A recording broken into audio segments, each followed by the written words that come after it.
एक बार घने जंगलों से घिरे एक अनोखे छोटे से शहर में एक सदियों पुरानी हवेली थी जिसे व्हिस्परिंग मैनर के नाम से जाना जाता था। कहते हैं कि हवेली में एक खोए हुए भूत का साया था, एक बच्चे की आत्मा जो सदियों से घर वापस आने का रास्ता खोजते हुए हॉल में घूमती थी। खोए हुए भूत की कहानी पीढ़ियों से चली आ रही थी, लेकिन अधिकांश लोग इसे केवल लोक कथा मानते थे। ऐसा तब तक था जब तक जोशी परिवार हवेली में नहीं चला गया। मोहन और सरिता जोशी अपनी छोटी बेटी मीरा के साथ ग्रामीण इलाकों में एक नया जीवन शुरू करने के लिए उत्सुक थे।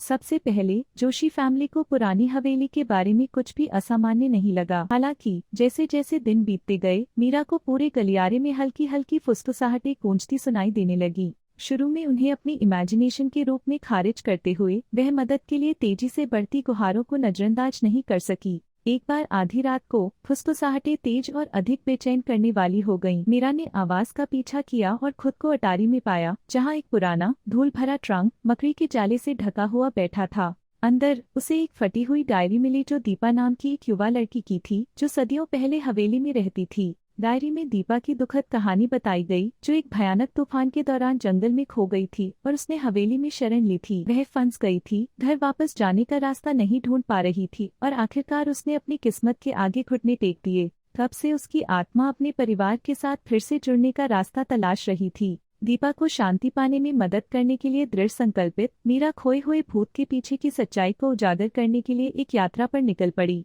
अपने माता पिता की मदद से उन्होंने हवेली के इतिहास में गहराई से खोज की, लंबे समय से भूले हुए रहस्यों और दीपा के लापता होने के पीछे की सच्चाई की खोज की। उन्हें पता चला कि दीपा के परिवार का मानना था कि वह अपनी आत्मा को हवेली में घूमने के लिए छोड़कर भाग गई थी। उसका दिल टूटा हुआ था और वह घर जाने की लालसा कर रही थी। इस ज्ञान से जोशी फैमिली ने एक हार्दिक समारोह आयोजित करने का फैसला किया, जिसमें दीपा की आत्मा से उसके परिवार को माफ करने और शांति पाने के लिए कहा गया। जैसे ही समारोह शुरू हुआ, मीरा ने दीपा की डायरी को अपने दिल के करीब रखा और बहुत पहले जो कुछ हुआ उसके लिए अपने परिवार का पश्चाताप व्यक्त किया। धीरे धीरे फुसफुसाहटें कम हो गईं और हवेली में सन्नाटा छा गया। उसी क्षण दीपा की आत्मा आंसू बहाते हुए उनके सामने प्रकट हुई। मीरा के हाथ के कोमल स्पर्श से दीपा का भूत एक चमकदार रोशनी में गायब हो गया और आखिर उसे वह शांति मिल गई जिसकी वह सदियों से तलाश कर रही थी। उस दिन से जोशी परिवार को अपने नए घर में गर्मजोशी और आराम की अनुभूति महसूस हुई। खोया हुआ भूत अब खोया नहीं था, बल्कि आराम में था।